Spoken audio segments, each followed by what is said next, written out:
May nag-request na naman, tofu pad thai daw, tas deliver ko na din. Game!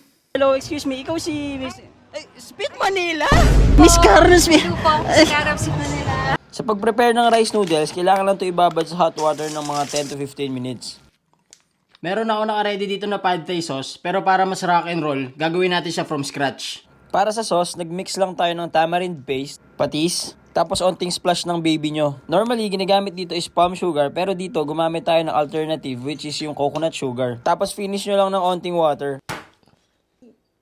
Para naman sa aromatics natin, gagamit lang tayo ng garlic tsaka ng spring onions. Then para sa tofu natin, gumamit ako dito ng firm. Ito yung perfect na texture para dito sa dish na to. Tapos para rock and roll, pasuin natin. Punks nga eh. Next, i-prepare naman natin yung toppings natin. Gumamit lang ako dito ng 2 eggs para sa scrambled eggs. Kung 2025 na, hindi ka pa rin marunong magluto ng itlog, huwag ka na manood dito. De, joke lang. Tapos sa mainit na oil, i-fry lang natin yung mga tofu natin hanggang maging golden brown. Para sa final stage ng cooking, nag-saute lang tayo ng garlic tsaka ng spring onion. Then i-add na natin yung rice noodles tapos yung sauce na ginawa natin kanina. Nag-add lang din ako dito ng bean sprouts tapos yung mga tofu na finry natin.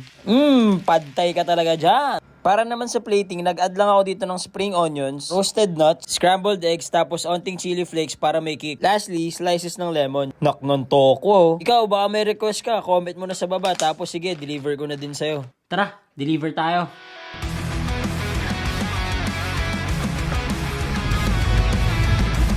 Hello, excuse me, ikaw si... Speed Manila? Miss Carlos, Po, Carab si Manila. Oh, nagde-deliver ako ng pad thai, eh ikaw. Ba, kukunin ko tong pantay sa'yo, ikaw. Oh, gugutom ako, ayoko na ibigay sa'yo, ikaw. Titikman ko to, ikaw. Oh, sige. Op, wag mo spit. Pero rate mo 1 to 10, ilan? 1 to 10, 11. Wow. 11, pantay 11. Rock and roll.